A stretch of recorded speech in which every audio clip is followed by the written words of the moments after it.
Hello student, আমি তোমাদের Sakina ma'am আবার চলে এসেছি আরেকটা নতুন বিষয়ের সাথে এবং তোমাদেরকে স্বাগত জানাই স্কুলওয়ালা ইউটিউব চ্যানেলে। আজকে যে বিষয়টি নিয়ে আলোচনা হবে সেটি হলো হরিচরণ বন্দ্যোপাধ্যায়। হরিচরণ বন্দ্যোপাধ্যায় কে লিখেছেন? হীরেন্দ্রনাথ দত্ত। দেখো এখানে অষ্টম পাঠ, হরিচরণ বন্দ্যোপাধ্যায়, হীরেন্দ্রনাথ দত্ত। দেখো আমরা পাঠ্য বিষয়ে যাওয়ার আগে একটু কবি পরিচিতি সম্বন্ধে জেনে নেব। দেখো হীরেন্দ্রনাথ দত্ত জন্মেছিলেন 1903 সালে এবং তিনি পরলোক গমন করেন 1995 সালে। দেখো হীরেন্দ্রনাথ দত্তকে ইন্দ্রজিৎ নামে সমধিক পরিচিত, মানে তিনি কি নামে পরিচিত ছিলেন? ইন্দ্রজিৎ নামে। ইন্দ্রজিতের খাতা ও ইন্দ্রজিতের আসর তার প্রধান গ্রন্থ। তাহলে তার প্রধান গ্রন্থের নাম কি? ইন্দ্রজিতের খাতা, ইন্দ্রজিতের আসর। তার লেখা অন্যান্য গ্রন্থগুলির মধ্যে অচেনা রবীন্দ্রনাথ, আপন মনের মাধুরী মিশায়ে, কালের যাত্রার ধ্বনি, খেলা ভাঙার খেলা, শান্তিনিকেতনে একযুগ, শেষ পারানিশ করি, সাহিত্যের আড্ডা ইত্যাদি উল্লেখযোগ্য।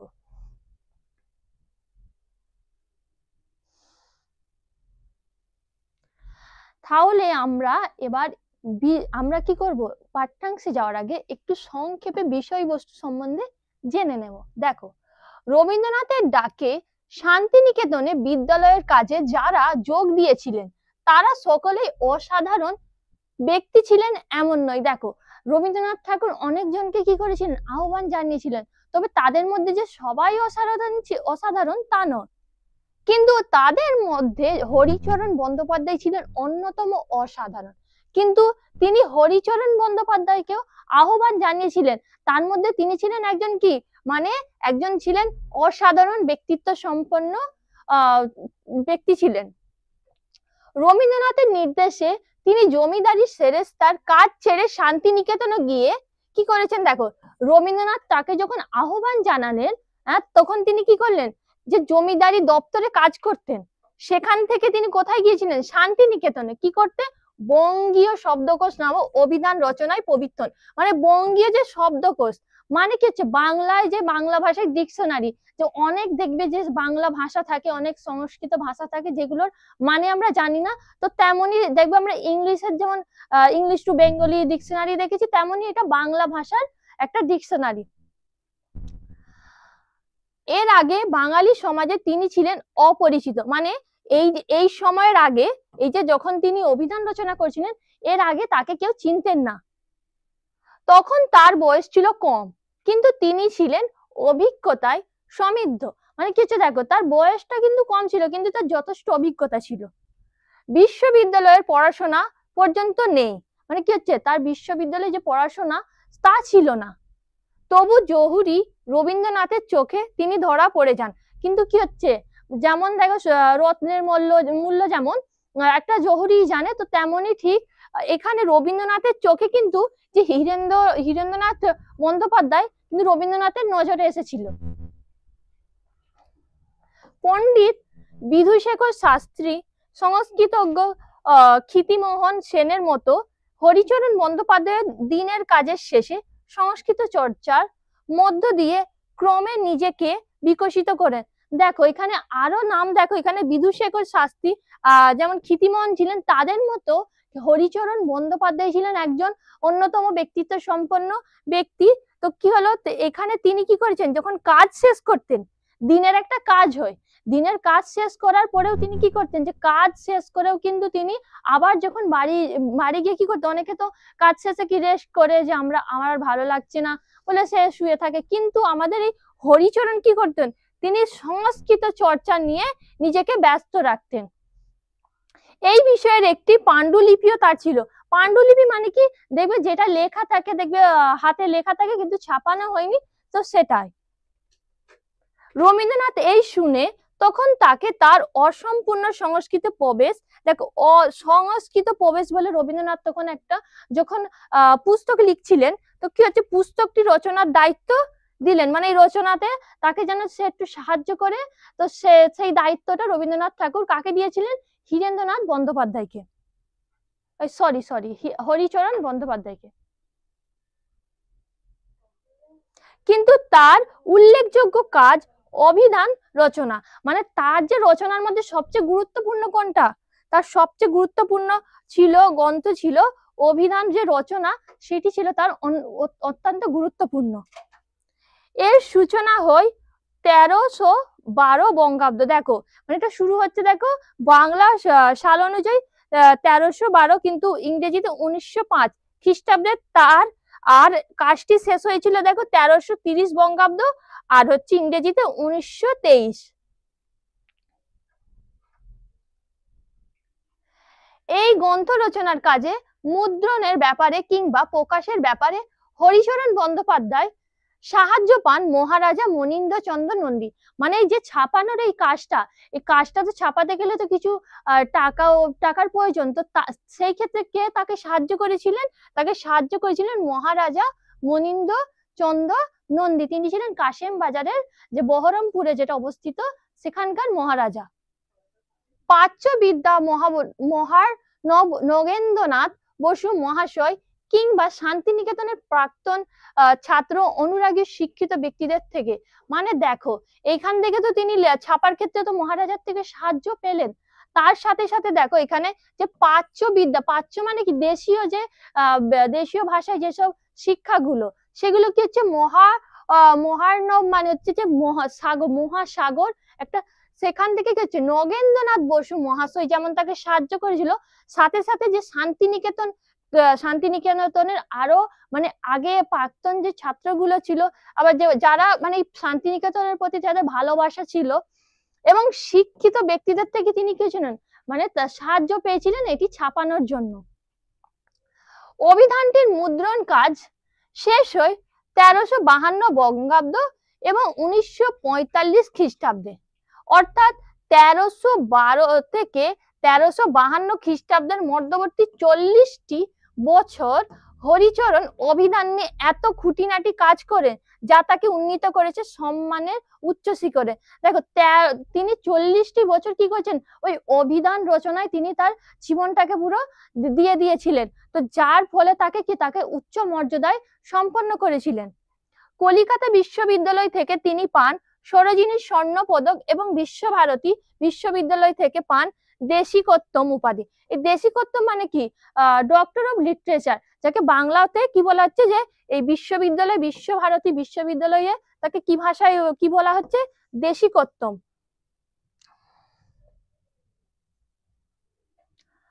এমন মানুষ ছিলেন হরিচরণ বন্দ্যোপাধ্যায় যিনি 75 বছর বয়সের পরও, অর্থাৎ বিশ্বভারতী থেকে অবসর নেওয়ার পরও মাস মাইনের কথা না ভেবে আগের মতো নিজের কাজে মগ্ন থাকতেন। দেখো তিনি 75 বছরে তো এখানে রিটায়ার্ড হয়ে গেল, কিন্তু তারপরেও তিনি তার কাজকে কিন্তু মানে যে থেমে যাননি, যে ভাবছে যে তার কাজকে তার চালিয়েই গেছেন। তো এখানেই বলেছে দেখো অবসর নেওয়ার পরও মাস মাইনের কথা, যে একটা মাস গেলে যে বেতন পায় সেই সব কথা না ভেবে সে কি করেছে, সে আগের মতোই নিজের কাজে মগ্ন থাকতেন, আগের মতোই নিজের কাজে ব্যস্ত থাকতেন। অভিধান ছাড়াও তিনি রচনা করেন কি অন্যান্য গ্রন্থ। সকাল সন্ধ্যে ভ্রমণে বেরোতেন তিনি, মানে সকাল সন্ধ্যে তিনি হাঁটতে যেতেন। চোখে কম দেখতেন তখন, কিন্তু কাউকে চিনতে পারলে কুলসাদি বিনিময় করতেন, মানে তখন তো বয়স হয়ে গেছিল তাই চোখে একটু কম দেখতো, কিন্তু যাদেরকে তিনি চিনতে পারতেন তাদের প্রতি অনেক স্নেহ দেখাতেন। ইংরেজ ঐতিহাসিক সাহিত্যিক গিবনের মতো তিনি কখনো ভাবেননি যে তার সব কাজ শেষ হয়ে গিয়েছে। ওই ইংরেজ ঐতিহাসিক যে এডওয়ার্ড গিবন ছিল, তিনি একটা পুস্তক রচনা করেছেন, আমরা আমাদের যখন আমরা পাঠ্যাংশে যাব তখন দেখে নেব। তো কি হয়েছে, তিনি সেটা রচনা করার সময় তারপরে তিনি ভাবলেন, যখন এই বিষয়টি শেষ হলো তার, তখন কি করলেন, যে তিনি ভাবলেন যে আর কোনো কাজ নেই, কিন্তু কি হচ্ছে দেখো এখানে, যে হরিচরণ বন্দ্যোপাধ্যায় তিনি কি ভাবছেন, দেখো এখানে যে তার সব কাজ শেষ হয়েছে, কিন্তু সব সময় তিনি ছিলেন হাসি খুশি পূর্ণ, কিন্তু সবসময় তিনি কি থাকতেন, সবসময় হাসি খুশিতেই থাকতেন। সুখ দুঃখে ছিলেন অবিচল, মানে সুখ দুঃখ নিয়ে অত তিনি চিন্তা করতেন না।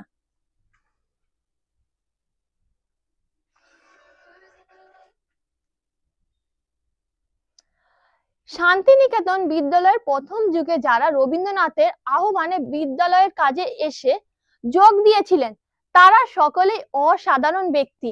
মানে এখানে যে শান্তিনিকেতন, শান্তিনিকেতনটা কিভাবে হলো দেখো।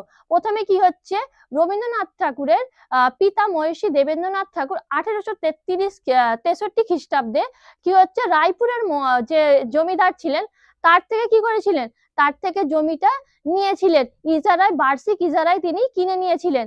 তারপরে রবীন্দ্রনাথ ঠাকুর মানে শান্তিনিকেতনে গিয়েছিলেন 1878 খ্রিস্টাব্দে। তারপরে দেখো এখানে 1888 খ্রিস্টাব্দে কি হচ্ছে, সেখানে তিনি পুরোপুরি শান্তিনিকেতনের দেবেন্দ্রনাথ ঠাকুর সেটিকে একটি শিক্ষা ব্যবস্থা করার জন্য বেছে নিয়েছিলেন। 1925 সালে এখানে পাঠ্যের ব্যবস্থা করা হয়েছিল। তো শান্তিনিকেতন ছিল কি ছিল, শান্তিনিকেতন যেখানে আমাদের স্কুলে কি করা হয়, চার দেওয়ালের মধ্যেই পড়ানো হয়, কিন্তু শান্তিনিকেতনে একটা খোলা পরিবেশের মধ্যে শিক্ষা দেওয়া হতো।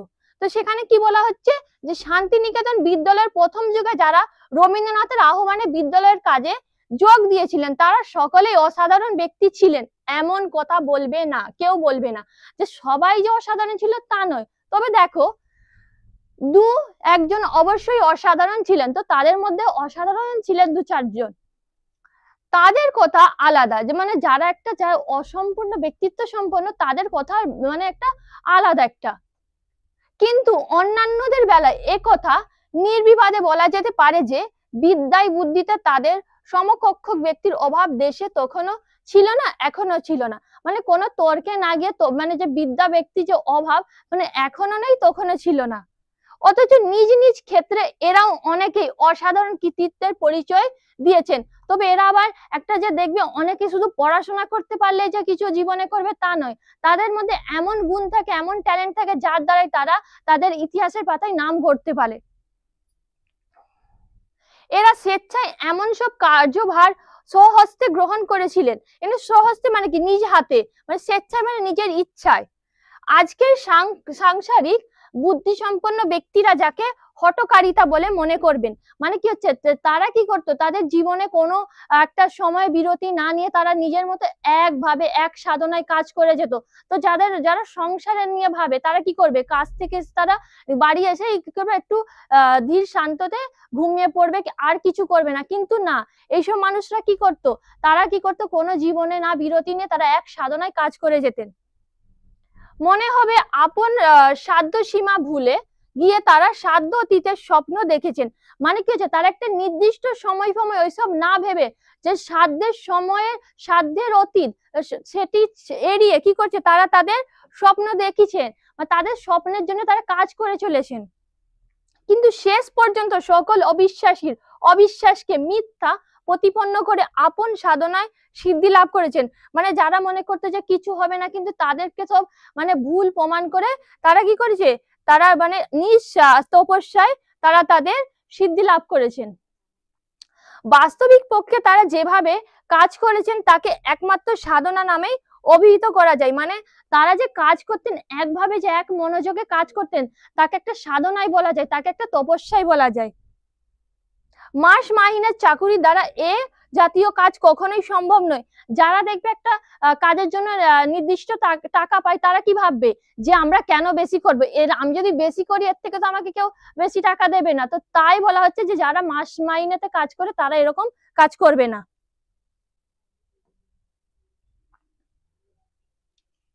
এ কাজে বহুজনের মিলিত প্রয়াস প্রয়োজন। কখনো কখনো সম্পূর্ণ একক চেষ্টায় সে কাজ সম্পন্ন হয়েছে। মানে কি হচ্ছে, যে কাজ করতে গেলে অনেকের সাহায্যের দরকার হয়, সেক্ষেত্রে মানে সেই কাজকে একাই সম্পন্ন করেছেন। কর্তা অকিঞ্চন কীর্তি সুমহান। মানে দেখো, কর্তার একটা কাজ, দেখো কর্তাকে কোনো কাজ যদি কেউ করে, কোনো ব্যক্তি যদি কোনো একটা যে কাজ অবিশ্বাস্য সেই কাজ যদি সম্পন্ন করে দেয়, দেখবে ব্যক্তিকে ভুলে গেলেও কিন্তু তার কাজকে মনে রাখা হয়। আপাত দৃষ্টিতে মনে হতে পারে কর্তার তুলনায় কীর্তি বহুগুণে বৃহৎ। তখন কি মনে হয় যে কর্তা তার থেকে যে কাজ তাকে মহান মনে হয়। বস্তুত তা নয়, কিন্তু কি হচ্ছে, কিন্তু তা না, কীর্তি কখনো কর্তাকে ছাড়িয়ে যায় না। মানে দেখো, কাজ কখনো যে ব্যক্তিকে এড়িয়ে যেতে পারে না, কারণ যদি ওই ব্যক্তিটা যদি না থাকতো কাজটা কে করতো। বাহ্যত যা দৃষ্টিগোচর ছিল না। কি হচ্ছে, বাইরে যা দৃষ্টি মানে আমাদের যে দৃষ্টি সেটার কোনো দৃষ্টিগোচর ছিল না, সেই শক্তি তাদের চরিত্রের মধ্যে নিহিত ছিল। মানে এটা কি হচ্ছে, তাদের মধ্যেই, তাদের যে ব্যক্তি তার মধ্যেই এই গুণটি দেখতে পাওয়া যায়। সুবৃহৎ কার্যে সবচেয়ে বেশি প্রয়োজন নিষ্ঠা ও অভিনিবেশ। মানে কি হচ্ছে, নিষ্ঠা মানে কি, নিষ্ঠা মানে একটা মনোযোগ দিয়ে, আর অভিনিবেশ মানে মনোযোগ। এখানে কি দক্ষ ক্ষমতা সম্পন্ন মানে দক্ষতা যেটা বোঝায় আর কি। বিদ্যা বুদ্ধি তো ছিলই, মানে বিদ্যাতে যে বুদ্ধি তো ছিল, তদুপরি উক্ত দুই গুণ সন্নিপাতে, এই দুই গুণ বলতে এখানে নিষ্ঠার আর অভিনিবেশকে বোঝানো হয়েছে। সাধারণ মানুষের দ্বারাই অসাধারণ কার্য সম্পাদন সম্ভব হয়েছিল। মানে দেখো, যদি এই গুণ থাকে, যদি তোমার কোনো কাজের মধ্যে মনোযোগ থাকে, তুমি ভাবো যদি যে এই কাজটা আমি সম্পন্ন করব, তাহলে তুমি ঠিক করতে পারবে। এর কৃতিত্ব অনেকাংশে শান্তিনিকেতনের প্রাপ্য। এটা এটা সম্ভব হয়েছে কেন, যে শান্তিনিকেতন এমন একটা জায়গা, এমন একটা পরিবেশ যেখানে গেলে মানুষ তার নিজের মধ্যে পরিবর্তন দেখতে পায়। দেখো, যদি আমরা বলি না যে পরিবেশে থাকবে সেই পরিবেশের মতোই হবে, তো তেমনই হয়েছে শান্তিনিকেতনে থাকার ফলে তাদের মধ্যে এই কৃতিত্বটা সৃষ্টি হয়েছিল। কারণ এরূপ মানুষ শান্তিনিকেতন নিজ হাতে তৈরি করেছে। মানে কি হচ্ছে, শান্তিনিকেতনকে এই ধরনের মানুষকে কি করে তারা নিজ হাতে গড়ে তোলে। আমাদের দেশের স্থান মাহাত্ম্য বলে একটা কথা আছে, সেটা কেবলমাত্র স্থান বিশেষের মাটি জল হাওয়ার গুণ নয়। মানে কি হচ্ছে, তো তুমি যে তোমার মধ্যে যে মাহাত্ম্য, তোমার মধ্যে মহান যে গুণটা আছে, সেটা কোনো মাটি জলের দ্বারাই নয়, সেটা হলো তো পরিবেশ, সেখানে কেমন কি আছে, কেমন ব্যবস্থা আছে, সেই সেই গুণগুলো একটা মানুষের মধ্যে ফুটে ওঠে। সে স্থানই মহৎ, যে স্থান মানুষের কাছ থেকে বড় কিছু দাবি করতে জানে। মানে সেই এখানে মহৎ বলতে কাকে বোঝানো হয়েছে, এখানে মহৎ বলতে এই শান্তিনিকেতনকেই বোঝানো হয়েছে, যেখানে কি হচ্ছে, মানুষকে কিছু মানে মানুষ সে কিছু গড়ে উঠবে, মানুষ তার কিছু করে দেখাবে, যে একটা তার মধ্যে যে মাহাত্ম্য সৃষ্টি হবে, তো সেটাই বলা হয়েছে এখানে। দাবি করবার অধিকার সব স্থানে থাকে না, তবে এই যে এই ধরনের দাবি, এই মাহাত্ম্য, এই দাবি তবে সব স্থান বলতে পারবে না যে আমি মহৎ। সে অধিকার অর্জন করতেই হয় নিজের দান শক্তির দ্বারা। মানে এগুলো কিসের দ্বারা অর্জন করতে হয়, নিজের ইচ্ছা, নিজের বল, নিজের ক্ষমতার দ্বারা। যে দিতে জানে সেই দাবি করতে জানে। আমাদের শিক্ষা ক্ষেত্রে শান্তিনিকেতনের দান অপরিসীম। যে আমাদের মধ্যে যে এখানে বলতে চাইতে যে এই যে সৃষ্টি হচ্ছে, যে তাদের মধ্যে যে কিছু করার যে স্রোতটা সৃষ্টি হয়েছে, তার অন্যতম কারণ হলো এই যে শান্তিনিকেতনের দান।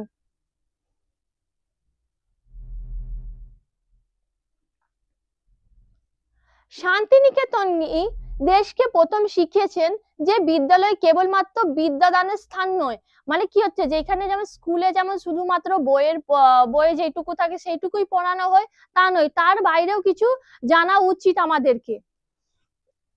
কি হচ্ছে, বিদ্যা চর্চার স্থান, যেটা হচ্ছে বিদ্যা চর্চা করার স্থান, শুধু বিদ্যা চর্চা নয়, বিদ্যা বিকিরণের স্থান। মানে তুমি যেটা শিখবে অন্যের মধ্যেও যেন ছড়িয়ে দেবে। বিদ্যা অর্জনের পথ সুগম করে দেওয়া বিদ্যা কেন্দ্রের অন্যতম প্রধান কর্তব্য। তাহলে একটা বিদ্যা কেন্দ্র, একটা মানে বিদ্যালয়ের প্রধান কাজ কি, যে বিদ্যা যেখানে কি হচ্ছে, যে তার পথকে, বিদ্যা অর্জনের ক্ষেত্রে তার পথকে কি, তার দিককে সুগম করে দেবে। যে সময় আমাদের দেশের বিশ্ববিদ্যালয় সমূহ এসব কথা ভাবেনি, শান্তিনিকেতন বিদ্যালয় তার শৈশবেই সেসব কথা ভেবেছে।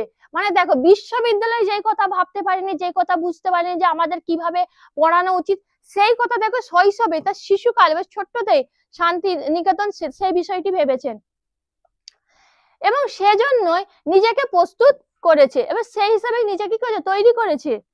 শান্তিনিকেতনের স্থান মাহাত্ম্য বলতে এই অর্থেই বলেছি, এই এত কিছু যে হলো তার জন্যই শান্তিনিকেতনকে কি বলেছে, মাহাত্ম্য বলা হয়েছে।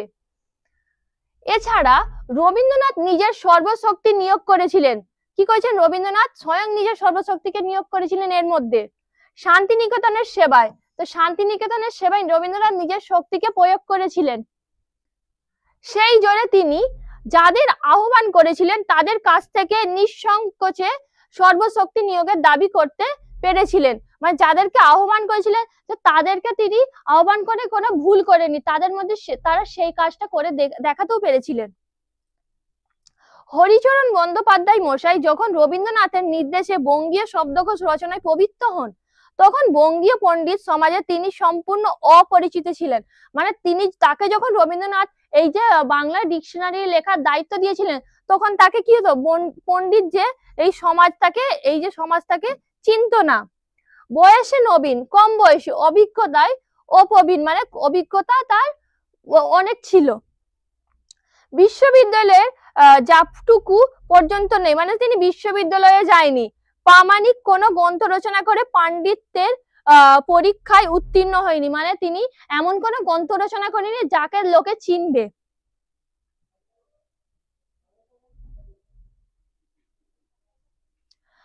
এরূপ সুবৃহৎ কাজের জন্য তার প্রস্তুতি কতখানি সে বিষয়ে সাধারণের মনে সংশয় থাকা স্বাভাবিক। মানে কি হচ্ছে, এই সুবৃহৎ কাজ, এই এত বড় একটা কাজ, তার প্রস্তুতি কতখানি সে বিষয়ে সাধারণের মনে একটা কি সংশয় থাকবে, যে এত বড় কাজ একটা এমন মানুষকে দিয়ে দিল যে কোনোদিন কোনো গ্রন্থ রচনা করেনি, তার বিশ্ববিদ্যালয়ে যায়নি। কিন্তু দেখা যায় রবীন্দ্রনাথের মনে বিন্দুমাত্র সংশয় ছিল না, কিন্তু তার মনে একটু সন্দেহ ছিল না যে তিনি এ কাজ সম্পূর্ণ করতে পারবেন না। থাকলে এমন নিশ্চিন্ত মনে এই বিশাল কার্যভার তার উপরে ন্যস্ত করতে পারতেন না। যদি তার উপর যদি একটু তিনি সন্দেহ করতেন, তাহলে এত বড় দায়িত্ব তিনি কখনোই হরিচরণকে দিতেন না।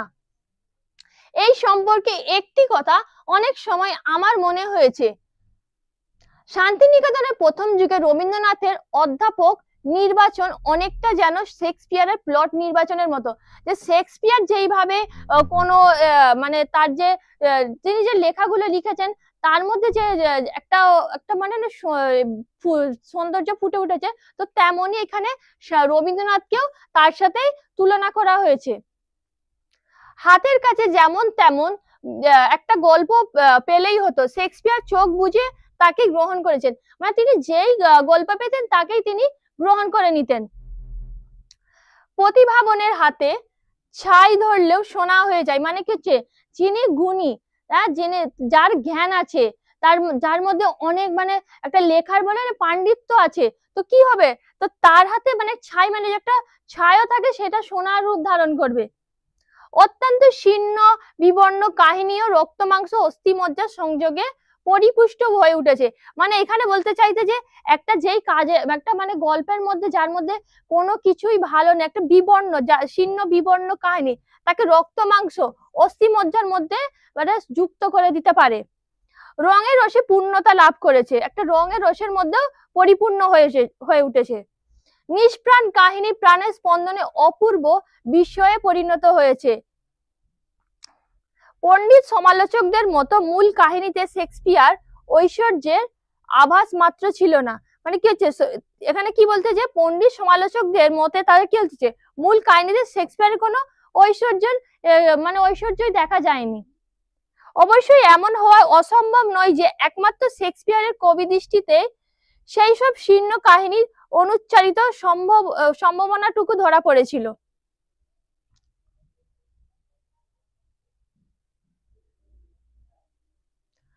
রবীন্দ্রনাথ সম্পর্কেও একথা প্রযোজ্য। মানে কি হচ্ছে, রবীন্দ্রনাথের সম্পর্কে আমরা একথা বলতে পারি যে আমরা যেসব বিষয়গুলো শেক্সপিয়ার সম্পর্কে আমরা বললাম, সেই সব বিষয় আমরা রবীন্দ্রনাথ সম্পর্কেও বলতে পারি। আপাত দৃষ্টিতে যে মানুষ সাধারণ, তারাও প্রচ্ছন্ন সম্ভাবনা রবীন্দ্রনাথের সর্বদর্শী দৃষ্টিকে এড়াতে পারেনি। মানে কি হচ্ছে, যে রবীন্দ্রনাথের মধ্যে যে একটা তার মধ্যে যে একটা পাণ্ডিত্য আছে, তাকে কেউ এড়াতে পারবে না। জমিদারি সেরেস্তার কর্মচারীকে অধ্যাপনার কাজে ডেকে এনে একজনকে দিয়ে লিখিয়েছেন ছেলে মেয়েদের উপযোগী করে বাংলা ভাষার প্রথম বিজ্ঞান গ্রন্থমালা। দেখো এখানে কি হচ্ছে, যে জমিদারি সেরেস্তা কর্মচারীকে মানে কি হচ্ছে অধ্যাপনার কাজে ডেকে এনেছেন, যিনি জমিদারি দপ্তরে কাজ করতেন তাকে এনেছেন তিনি অধ্যাপনার কাজে। এখানে দেখো ছেলে মেয়েদের উপযোগী করে বাংলা ভাষার প্রথম বিজ্ঞান গ্রন্থমালা যোগনানন্দ তিনি মানে এসব লিখেছেন, এইসব বিজ্ঞান গ্রন্থমালা মানে অনেক গ্রন্থ লিখেছেন, তো অনেকগুলোকে কি বলা হচ্ছে, একসাথে মালা বলা হয়েছে। আর একজনকে দিয়ে বাংলা ভাষার বৃহত্তম অভিধান মানে আরেকজনকে দিয়ে কি লিখেছেন, বাংলা ভাষার বৃহত্তম অভিধান কাকে দিয়ে লিখেছেন, হরিচরণ বন্দ্যোপাধ্যায়কে দিয়ে। বিধুশেখর শাস্ত্রী, এই বিধুশেখর শাস্ত্রীর আসল নাম বিধুশেখর ভট্টাচার্য। শাস্ত্রী বলেছে তিনি কাশী থেকে তিনি সংস্কৃতিতে পাণ্ডিত্য অর্জন করেছে, তাই তাকে এখানে শাস্ত্রী বলা হয়েছে। ইংরেজি ভাষার অনভিজ্ঞ টোলের পণ্ডিত, মানে তিনি কি ছিলেন, ইংরেজি ভাষায় একজন পণ্ডিত ছিলেন, কোথাকার, টোলের। সেই মানুষ কালক্রমে বহু ভাষাবিদ পণ্ডিতে পরিণত হলেন, মানে কি তার সাথে সাথে তিনি অনেক ভাষাবিদেও পণ্ডিত পরিণত হয়েছিলেন। ভারতীয় পণ্ডিত সমাজে সর্বজ্ঞ গণ্যদের অন্যতম, মানে এই সমাজের মধ্যে তিনি ছিলেন একজন অন্যতম। ক্ষিতিমোহন সেনও সংস্কৃত পণ্ডিত, মানে ক্ষিতিমোহন ছিলেন, তিনিও ছিলেন সংস্কৃত পণ্ডিত। তারও জিজ্ঞাসা নতুন পথে প্রবাহিত হলো। মধ্যযুগীয় সাধু সন্তদের বাণী সংগ্রহ করে ভারতীয় জীবন সাধনা বিস্তৃত প্রায় এক অধ্যায়কে পুনর্জীবিত করলেন। মানে কি হচ্ছে, যে মধ্যযুগে যে সাধু সন্তদের বাণী তাকে কি করলো, তাকে আবার পুনরায় তাকে পুনর্জীবিত করলেন। এ সমস্তই সম্ভব হয়েছিল রবীন্দ্রনাথের অনুপ্রেরণায়। মানে দেখো এরা যে এত কিছু করতে পেরেছিলেন, তো তার একটাই কারণ তার ছিল রবীন্দ্রনাথ ঠাকুরের অনুপ্রেরণা। তিনি দাবি করেছেন এরা প্রাণপণে সেই দাবি পূরণ করেছেন। তিনি যা বলেছেন এরা তাই মানে করে দেখিয়েছেন। দাবি পূরণ করতে গিয়ে এদের শক্তি দিনে দিনে বিকাশ লাভ করেছেন। মানে একটা কাজ করতে করতে কি হয়, বেশি বলে না, সে আরো বলে দক্ষতা অর্জন করে ফেলে। ক্ষিতিমোহন বাবু বলতেন গুরুদেব নিজ হাতে আমাদের গড়ে নিয়েছেন। মানে গুরুদেব কাকে বলেছে, কবি রবীন্দ্রনাথ ঠাকুরকে বলা হচ্ছে। নইলে যে বিদ্যা শিখে এসেছিলাম তাও ঠিক মতো ব্যবহার করা আমাদের সাধ্যে কুলাতো না। মানে কি হচ্ছে, যে তারা কি হচ্ছে, যে যা শিখেছিল তা ভুলে যাবে। যে রবীন্দ্রনাথ ঠাকুর তাদেরকে এত বড় একটা সুযোগ দিয়েছে যে তারা তাদেরকে প্রমাণ করতে সক্ষম হয়েছিলেন।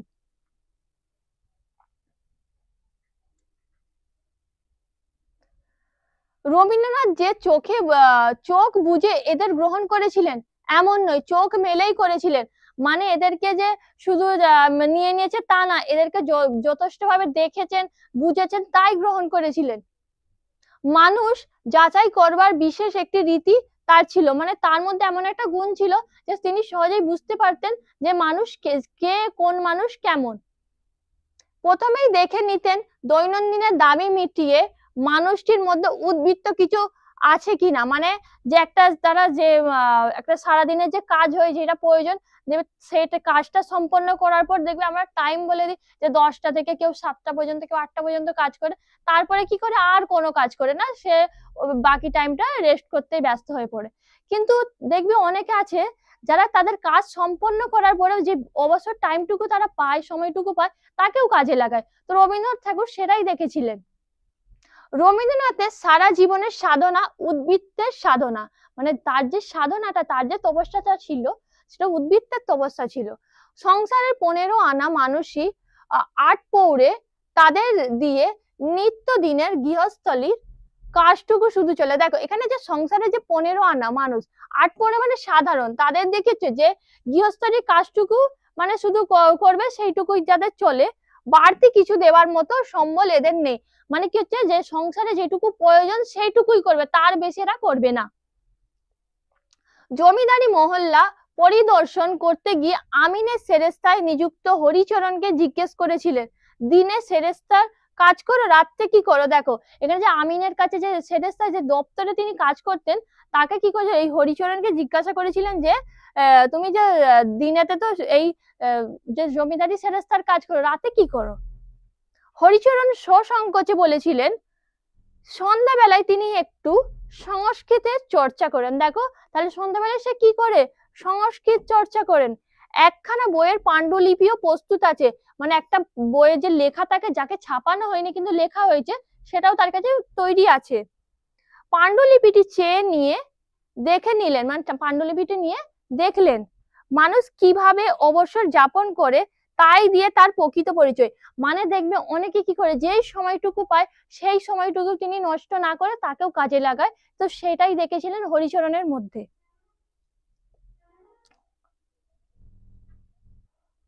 মানুষ কিভাবে অবসর যাপন করে তাই দিয়ে তার প্রকৃত পরিচয়।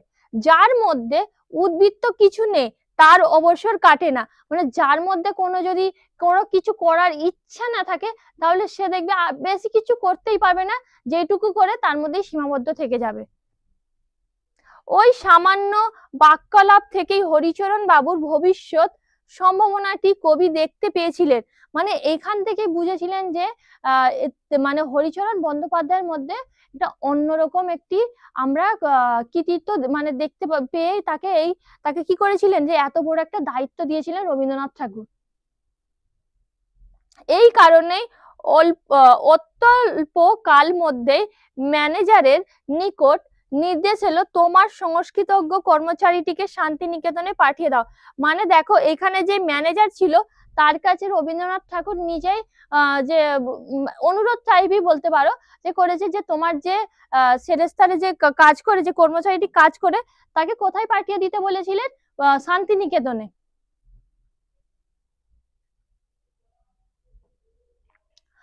কবি তখন বিদ্যালয়ের প্রয়োজনে সংস্কৃত প্রবেশ নামে একটি পুস্তক রচনায় নিযুক্ত ছিলেন। কবিকে রবীন্দ্রনাথ ঠাকুর কিসের সংস্কৃত প্রবেশ নামে একটা পুস্তক রচনার সঙ্গে যুক্ত ছিলেন। সংস্কৃত শিক্ষার সহস্র প্রণালী উদ্ভাবনী ওই পুস্তকের উদ্দেশ্য ছিল। মানে কি হচ্ছে যে সংস্কৃতের যে ভাষা, যে শব্দ, সেগুলোকে প্রস্তুত করেছিল এর উদ্দেশ্য। হরিচরণ বাবু আসবার পরে কবি তার অসমাপ্ত পাণ্ডুলিপিটি হরিচরণ বাবুর হস্তে অর্পণ করেন। যখন হরিচরণ বাবু আসলেন তখন যে কাজটি, যে সংস্কৃত যে প্রবেশ যে পুস্তকের যে কাজটি অসমাপ্ত ছিল, সেটি তার ভার কাকে দিয়ে দিলেন? হরিচরণ বাবুকে। এই পাণ্ডুলিপিটি হরিচরণ বাবুর হাতে দিয়ে দিলেন।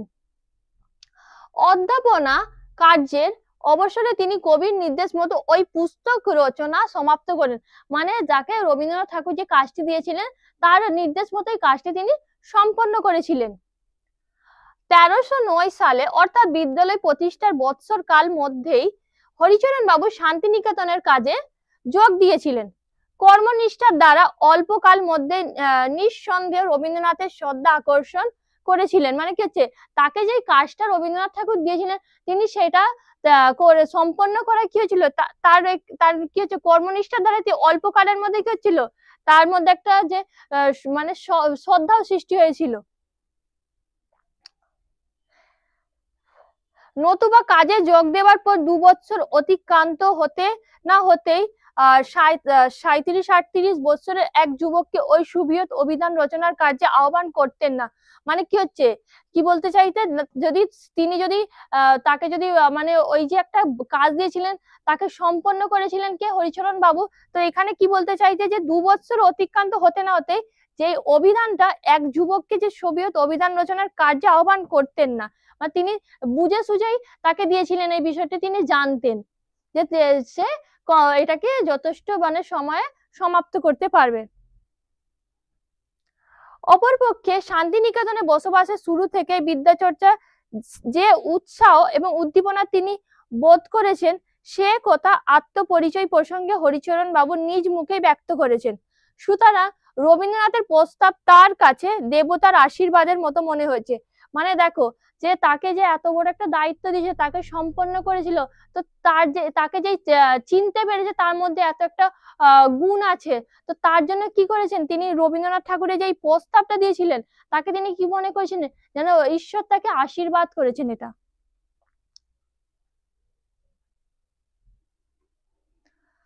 তিনি তৎক্ষণাৎ নম্র হৃদয়ে নত মস্তকে কবির আদেশে শিরোধার্য করে নিলেন। মানে কি করলেন তিনি, তার কিছুক্ষণের মধ্যে কি নম্র হৃদয়, একটা ভদ্র হৃদয় মিনতির সাথে কি হলো, নত মস্তকে মাথাটাকে নিচু করেছিলেন, কবির আদেশে শিরোধার্য করে নিলেন। মানে কবির আদেশে কি করলেন, তার মাথাটাকে তিনি নিচু করে নিয়েছিলেন। 1312 সালে অভিধান রচনা সূচনা, মানে সূচনা হয়েছিল অভিধান রচনা, তাহলে কত সালে, 1312। রচনা কার্য সমাপ্ত হলো 1330 সালে। মাঝে আর্থিক অনটনের দরুন শান্তিনিকেতনের কর্ম ত্যাগ করে তাকে কিছু কালের জন্য কলকাতায় যেতে হয়। দেখো এখানে কি হচ্ছে, আর্থিক মানে কি হচ্ছে, অর্থনৈতিক দিক থেকে কি হয়েছিল, মানে একটা সমস্যা দেখা দিয়েছিল, তো টাকা পয়সার অভাবে তিনি কোথায় গিয়েছিলেন, কলকাতায় তাকে যেতে হয়। এবং অভিধান সংকলনের কাজ বন্ধ থাকে, মানে অভিধান যে লেখাটা হচ্ছিল তার কাজটা কিছুদিন কি বন্ধ থাকে। এটি তার নিজের পক্ষে যেমন রবীন্দ্রনাথের পক্ষেও তেমনি ক্লেশের কারণ হয়েছিল। মানে যেমন তার কাছেও যেমন একটা দুঃখের বিষয়, চিন্তার বিষয়, তেমন রবীন্দ্রনাথ ঠাকুরের কাছেও একইভাবে প্রকাশ হয়েছিল ওটা। তাকে অবিলম্বে শান্তিনিকেতনে ফিরিয়ে আনবার জন্য কবি নিজে উদ্যোগী হলেন। মানে তাকে আনার জন্য কবি রবীন্দ্রনাথ ঠাকুরই উদ্যোগী হয়েছিলেন। রবীন্দ্রনাথের আবেদন ক্রমে বিদ্যোৎসাহী মহারাজা মনীন্দ্রচন্দ্র নন্দী অভিধান রচনা কার্যে সহায়তার উদ্দেশ্যে হরিচরণ বাবুর জন্য মাসিক 50 টাকার একটি বৃত্তি ধার্য করেন। মানে তাকে, মানে তার আর্থিক সমস্যা সমাধান করার জন্য মহারাজা কি হচ্ছে, এই যে মহারাজা যে রয়েছেন, এই যে মনীন্দ্রচন্দ্র নন্দী, তো আমরা এর সম্বন্ধে আগেই বলে দিয়েছি যে তিনি কে ছিলেন। তো কি করেছেন, তাকে মাসিক 50 টাকা একটা বৃত্তি ধার্য করেছিলেন। তখনকার দিনে 50 টাকা মানে অনেক। 1318 সাল থেকে অভিধান সংকলন কার্য শেষ হওয়া পর্যন্ত 13 বছর কাল তিনি এই বৃত্তি ভোগ করেছেন। মানে তাকে 13 বছর এই 50 টাকা মহারাজা দিতেন, তিনি মহারাজার কাছ থেকে গ্রহণ করেছেন। বাংলাদেশের গৌরবের কথা যে ইংরেজি ভাষার প্রথম অভিধান রচয়িতা ডক্টর জনসন যে সহায়তা থেকে বঞ্চিত হয়েছিলেন, হরিচরণ বাবুর বেলায় তা ঘটেনি। দেখো, যখন ইংরেজি ভাষায় যে ইংরেজি যে ডিকশনারি লেখার সময় যে ডক্টর স্যামুয়েল জনসন, তিনি কিন্তু এইভাবে সহায়তা পায়নি যেভাবে হরিচরণ বাবু সাহায্য পেয়েছিলেন।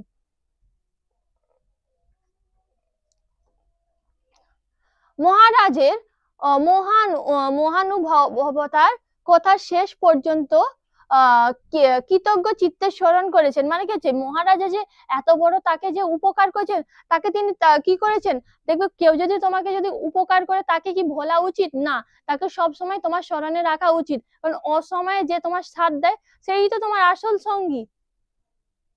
আর রবীন্দ্রনাথ যে তার জন্য উপযাচক হয়ে মহারাজের কাছে আবেদন জানিয়েছিলেন, সে কোথাও মুহূর্তের জন্য বিস্মিত হয়নি। মানে কি যে মহারাজা যে জানতে পারলেন কি করেছে তার যে আর্থিক সমস্যা রয়েছে, তো সেটা কে জানিয়েছিলেন মহারাজাকে? রবীন্দ্রনাথ নিজে তিনি জানিয়েছিলেন।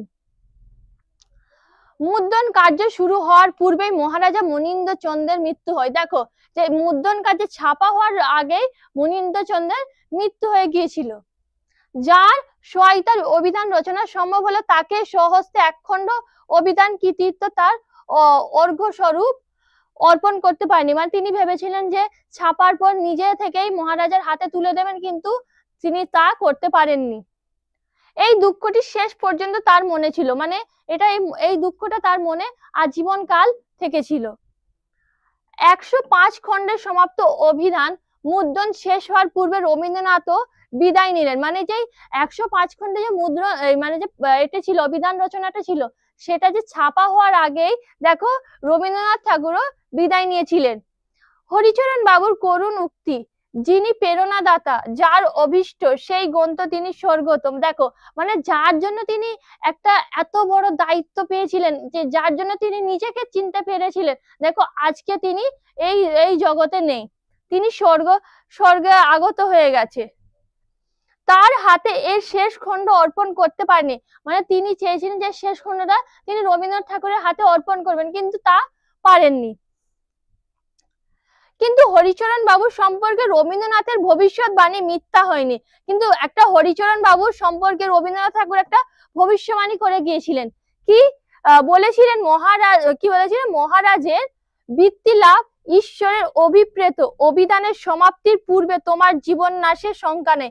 মানে কি বলেছিলেন, যে তুমি এই মানে যে শেষ করার অভিধান শেষ করা পর্যন্ত তুমি জীবিত থাকবে, তোমার মৃত্যু হবে না। দেখো তাই হয়েছিল, তো তার ভবিষ্যৎবাণী ঠেকেছিল আর কি। পাণ্ডুলিপির কাজ শেষ হয়। পাণ্ডুলিপির কাজ শেষ হচ্ছে 1330 সনে। তারপরেও প্রায় 10 বছর কাল অপেক্ষা করতে হয়েছে অর্থ অভাবে মুদ্রণ কাজের হাত দেওয়া সম্ভব হয়নি। দেখো, আবার এই ছাপার জন্য এক সমস্যা দেখা দিয়েছে, যে অর্থের অভাবে তার ছাপাও সম্ভব হয়নি। দেখো এখানে কি হচ্ছে, যে 10 বছর কাল অপেক্ষা করতে হয়েছে। এরূপ বিরাট গ্রন্থ প্রকাশের সামর্থ্য বিশ্বভারতীর ছিল না। অবশ্য মাঝে এই কয়েক বৎসরও তিনি অভিধানের নানা পরিবর্তন পরিবর্ধনের কাজ নিয়ে তার যত কিঞ্চিত সম্বল নিয়ে ক্ষুদ্র ক্ষুদ্র খণ্ডে ক্রমশ প্রকাশের আয়োজন করেন। মানে দেখো যে যখন ছাপানোর যখন সমস্যা দেখা দিচ্ছে, তার মধ্যে তিনি কি করেছিলেন, তার মধ্যেও তিনি ভেবে যেগুলো কিছু কিছু যদি সংশোধন করার ছিল সংশোধন করেছিলেন, কিছু যোগ করার ছিল তাও করেছিলেন। প্রাচ্যবিদ্যা মহার্ণব নগেন্দ্রনাথ বসু মহাশয় মুদ্রণ ব্যাপারে উদ্যোগী হয়েছিলেন। মানে এই নগেন্দ্রনাথ যে বসু ছিলেন তিনি কি হয়েছিলেন, প্রাচ্য যেহেতু দেশীয় বিদ্যা একটা, তো সেই বিষয়ে তিনি উদ্যোগী হয়েছিলেন। শান্তিনিকেতনের প্রাক্তন ছাত্র এবং শান্তিনিকেতনের অনুরাগী কিছু সংখ্যক শিক্ষিত ব্যক্তি নিয়মিত গ্রাহক হয়ে এই ব্যাপারে যথেষ্ট আনুকূল্য করেন। মানে যেসব শান্তিনিকেতনের যেসব প্রাক্তন ছাত্ররা ছিল, যারা শান্তিনিকেতনের প্রতি ভালোবাসা ছিল, তারা এই ছাপানোর জন্য তারা নিজেরা অর্থ দিয়েছিলেন। তারা গ্রাহক মানে কি, তারা নিজেরাই কেনার জন্য আগে থেকেই প্রস্তুত ছিলেন। 1312 সালে রচনার সূচনা, 1352 সালে মুদ্রণ কার্য সমাপ্ত। জীবনের 40টি বছর এক ধানে এক জ্ঞান এক কাজ নিয়ে কাটিয়েছেন। দেখো এই মুদ্রণ মানে এই অভিধান রচনার জন্য তিনি একভাবে কাটিয়েছেন। একটা মানুষ যে এত একটা কাজের মধ্যে যে তার এত জীবনটা দিতে পারে, আমরা এই হরিচরণ বন্দ্যোপাধ্যায়কেই দেখেছি। দেখো কিন্তু নিষ্ঠার অভাব,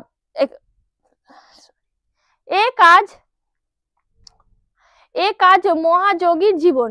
বাঙালির চরিত্রে অনেক গুণ আছে কিন্তু নিষ্ঠার অভাব। অনেকে কি ভাবে যে বাঙালিরা একভাবে কোনো কাজে তারা থাকতে পারে না, তাদের চঞ্চল মন একটা কাজ থেকে আর একটা কাজে চলে যায়। এদিক থেকে হরিচরণ বন্দ্যোপাধ্যায় বাঙালি জাতির সম্মুখে এক অত্যুজ্জ্বল দৃষ্টান্ত রেখে গিয়েছিলেন। দেখো কিন্তু হরিচরণ বন্দ্যোপাধ্যায় তাকে ভুল প্রমাণ করেছেন, একটা মিথ্যা প্রমাণ করেছেন যে একটা বাঙালি একটা কাজের মধ্যে কত বছর থাকতে পারে, তিনি তা দেখিয়েছিলেন। নিষ্ঠার যথার্থ পুরস্কার অভীষ্ট কার্যের সফল সমাপ্তি, এর অধিক কোনো প্রত্যাশা তার ছিল না। দেখো নিষ্ঠার যে একভাবে যে মনোযোগ দিয়ে তার কাজের মধ্যে আমরা দেখতে পেয়েছি যে তিনি একটা কাজের মধ্যে কতটা মনোযোগ দিয়ে মনোযোগ সহকারে কাজ করেছিলেন। সুখের বিষয় লৌকিক পুরস্কারও কিছু তার ভাগ্যে জুটেছে। যখন মানে তিনি এই কাজটাকে যখন সমাপ্ত করে যখন ছাপানো হয়, তার ভাগ্যে এমন অনেক পুরস্কারও পেয়েছিলেন তিনি। কলকাতা বিশ্ববিদ্যালয় তাকে সরোজিনী স্বর্ণপদক দিয়ে সম্মানিত করেছেন। শান্তিনিকেতনে আশ্রমিক সংঘ প্রাচীন ভারতীয় রীতিতে ষোড়শ প্রচারে সম্বর্ধনা জ্ঞাপন করেছিলেন। মানে এখানে ষোড়শ মানে কি, 16টা উপাদানে মানে তাকে কি করছে, সম্বর্ধনা করা হয়েছিলেন। সর্বশেষে ভারতী তাকে দেশিকত্ব, এখানে দেখো ডি লিট আছে, মানে একটা ডক্টর অফ লিটারেচার উপাধি দানে সম্মানিত করেন। অভিধান জাতীয় গ্রন্থের গুণাগুণ বিচারের ক্ষমতা আমার নেই। মানে যে লিখেছেন, যে হীরেন্দ্রনাথ দত্ত যে লিখেছেন, তিনি বলছেন যে অভিধান যে আমি যে কিছু বলবো সেই ক্ষমতা আমার নেই হতো। এ বিষয়ে বিশেষজ্ঞরাই মতামত দেওয়ার অধিকারী, মানে যাদের জ্ঞান আছে তারাই দিতে পারবেন। কোন কোন বিশেষজ্ঞের মুখে শুনেছি অভিধানে কিছু কিছু ঘাটতি আছে, মানে অনেক কিছু কিছু ভুল আছে, অনেকজনের মুখেও শুনেছেন। এরূপ বৃহৎ ব্যাপারে বিশেষ করে একক চেষ্টায় কিছু ত্রুটি বিচ্যুতি থাকা অসম্ভব নয়। মানে একটা 105 যে খণ্ডে একটা যে রয়েছে, তো তার মধ্যে তো ভুল ত্রুটি থাকতেই পারে, এটা তো একটা স্বাভাবিক ব্যাপার। সাহিত্য একাডেমি উদ্যোগে অভিধানের পুনর্মুদ্রণের পূর্বে বিশেষজ্ঞদের দ্বারা একবার পুনর্মার্জনার ব্যবস্থা করে নিলে বোধকরি ভালোই হতো। মানে কি, যদি আবার যে পুনরায় ছাপানো হবে, তো তা একবার বিশেষজ্ঞদের দিয়ে একবার তাকে যাচাই করে নেওয়া ভালো। অন্যান্য দেশে এরূপ কার্য কোনো বিশ্ববিদ্যালয় বা কোনো বিদ্বৎ পরিষদ অর্থাৎ পণ্ডিত গোষ্ঠীর দ্বারা সম্পন্ন হয়েছে। মানে অন্যান্য দেশে এইসব কাজ হলে কি করে, যেসব পণ্ডিত যারা সব পণ্ডিত এইসব বিষয়ে যারা মানে যাদের জ্ঞান আছে তারা এগুলোকে সম্পন্ন করে। একক চেষ্টায় এরূপ বিরাট কাজের দৃষ্টান্ত বিরল। মানে দেখো অন্যান্য দেশে কি হয় যে একটা এত বড় একটা পুস্তক যে তাকে একজন ব্যক্তি সম্পন্ন করা সম্ভব নয়, তার মধ্যে অনেকে থাকে, কিন্তু কি হচ্ছে এখানে যে একক চেষ্টায় একটা নিজের চেষ্টায় এই অভিধান রচনা করেছিলেন। এই অভিধানের প্রধান বৈশিষ্ট্য বাংলা এবং সংস্কৃত সাহিত্য থেকে প্রত্যেক শব্দের বহুবিধ প্রয়োগের দৃষ্টান্ত আহরণ। মানে যে বাংলা যে সংস্কৃত তা সেগুলো যে মানে সেগুলোকে কি করা হতো, যা মানে তাকে তুলে ধরা হয়েছে এই অভিধানের মধ্যে। এই কার্যে যে শ্রম ও জ্ঞানের প্রয়োজন হয়েছে তা ভাবলে বিস্মিত হতে হয়। মানে কি হচ্ছে, যে জ্ঞান এই কাজটা সম্পন্ন করেছেন, তো মানে একটা চিন্তার বিষয়, ভাবার বিষয় যে একটা এত বড় যে অভিধান রচনা করেছেন কিভাবে। আমরা যারা বিশেষজ্ঞ নয় তাদের কাছে অভিধানের এই অঙ্গটি মহামূল্য। কি হচ্ছে, যারা যারা দেখবে কোনো বিষয় যদি কেউ না জানা থাকে, দেখবে কোনো গায়ক যদি গান করে আমরা কি ধরতে পারবো যে ও ভুল গাইছে না ঠিক গাইছে, কিন্তু যে জানে সে বলতে পারবে দেখো এখানটায় ভুল হচ্ছে। তো তেমনই বলেছেন যে যারা মানে যাদের কাছে, যারা বিশেষজ্ঞ নয় তাদের কাছে এটা খুবই একটা মহামূল্যবান পুস্তক। ব্যক্তিগতভাবে আমি এর কাছে অশেষ ঋণী। মানে কবি বলতে চাইছেন যে এর কাছে আমি একটা বলেন অশেষ একটা ঋণী।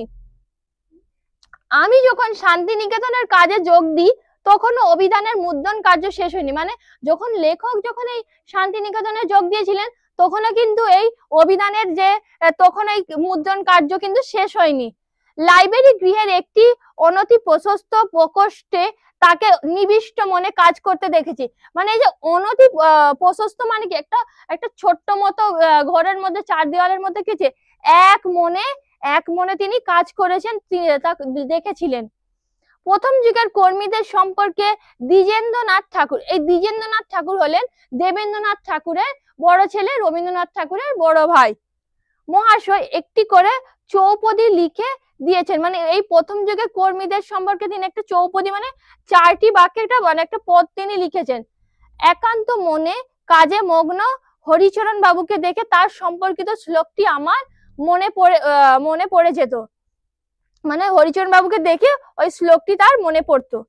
দেখো কি বলেছে, কোথা গো ডুব মেরে রয়েছে তলে হরিচরণ কোন গর্তে, বুঝেছি শব্দ অব্দি জলে মুঠাচ্ছ খুব অরথে। কি হচ্ছে, কোথাও কোন গর্তে বসে, মানে দেখো কে বসে আছে, হরিচরণ শব্দ বারিধি থেকে মুঠো মুঠো অর্থ কুড়াচ্ছে। মানে একটা কি হচ্ছে দেখো, যে সেখানে একটা যে বাংলা মানেরই এতগুলো বাংলা মানে থাকে। আমরা কি দেখবে যখন বলে থাকি কি দেখবে চাঁদকে বলবো কি চন্দ্র বলবো, তো তেমন যেমন আকাশকে গগন বলি, এইসব যেমন সমার্থক শব্দ আমরা জেনেছি, তো তেমনি একটা বাংলা মানের যেমন অনেকগুলো মানে হতে পারে, সেই শব্দটার এতগুলো মানে হতে পারে। তো সেই সব মানেকে তিনি কি করছেন, যেন মুঠো মুঠো যেন তুলে নিচ্ছেন। কোথা থেকে দেখো, এখানে কি বর্ণনার সঙ্গে নিবিষ্ট চিত্র অভিধানিকের মূর্তিটি দিব্যি মিলে যেত। মানে এই যে অভিধান যে পুস্তকটি তিনি লিখেছেন, যে সমুদ্র থেকে যেন মনে হচ্ছে দেখো এখানে বলছে শব্দ অব্দি যেন জলে, মানে জলেতে গিয়ে যেন শব্দ অর্থ যেন কুড়িয়ে আনছে তিনি। বলা বহুল্য তখন তিনি বিশ্বভারতীর কাছ থেকে অবসর গ্রহণ করেছেন। মানে কি হচ্ছে, তখন তিনি বিশ্বভারতীতে কাজ করতেন, সেখান থেকে তিনি অবসর নিয়েছেন। বয়স 75 উত্তীর্ণ, মানে বয়স কত 75। তখনকার দিনে কে কবে অবসর গ্রহণ করতেন জানাবার কোনো উপায় ছিল না, কারণ অবসর গ্রহণের পরেও তারা পূর্ববত নিজ আসনে নিজ কাজে নিবিষ্ট থাকতেন। মানে তারা যে অবসর নেওয়ার পরে যে চলে যেতেন তা নয়, তারা যেই জায়গায় কাজ করতেন সেই জায়গায় আবার পুনরায় একইভাবে কাজ করতেন। কাজের সঙ্গে মাস মাইনের কোনো সম্পর্ক ছিল না, যে কাজ করতে তার সঙ্গে মাস গেলে যে বেতন পাবে তার কোনো সম্পর্ক ছিল না। উল্লেখ করা প্রয়োজন যে তিনি অভিধান ছাড়াও কয়েকখানা গ্রন্থ রচনা করে গেছেন। মানে ওই অভিধান ছাড়াও তিনি আরো অনেক গ্রন্থ লিখেছেন, আমরা দেখবে আগেই একটু এই সম্বন্ধে আলোচনা করেছি।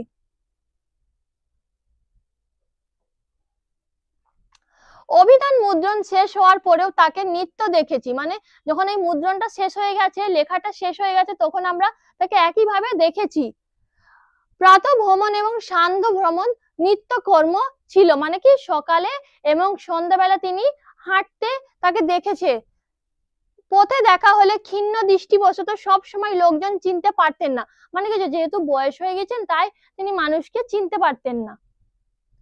কখনো চিনতে পারলে সস্নেহে কুশল বার্তা জিজ্ঞেস করতেন। মানে যখন চিনতে পারতেন এতটাই মানে তাকে দেখে খুবই মানে কি আপ্যায়ন জানাতেন, তাকে স্নেহ দিতেন। 92 বছর বয়সে দেখো 1959 সালে তিনি দেহ রক্ষা করেছেন।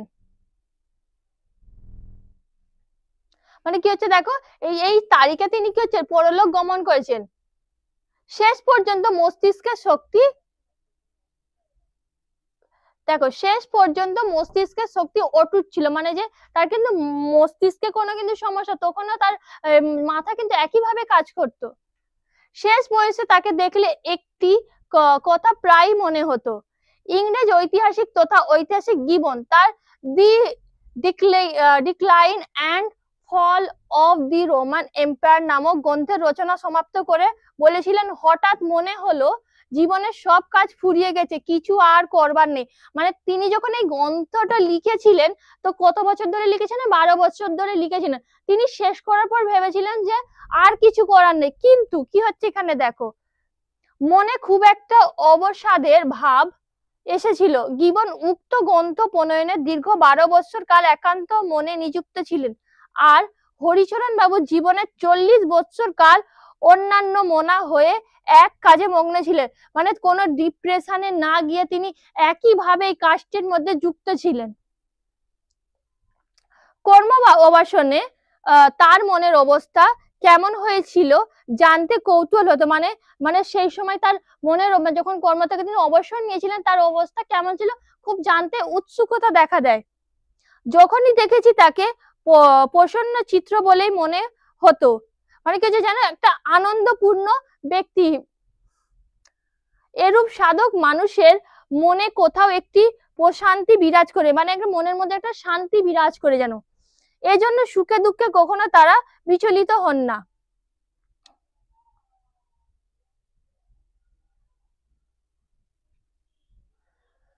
আজকের ভিডিওটি এই পর্যন্তই। ভালো লাগলে লাইক করবেন।